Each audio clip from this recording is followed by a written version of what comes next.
dumi sa sapatos mo? Good news! Let's make a super easy on-the-go sneaker cleaner with Glide.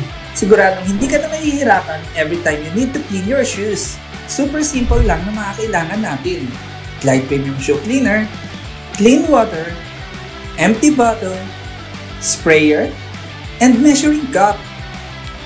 Ang ratio na gagamitin natin ay 1 part solution sa 4 parts water. Sa gagawin natin ngayon, that's around 30 ml sa 120 ml na clean water. Mix well, shake lang ng konti. Make sure evenly distributed yung solution. I-transfer ito sa small travel size bottle at lagyan ng sprayer para madaling ilagay sa bag.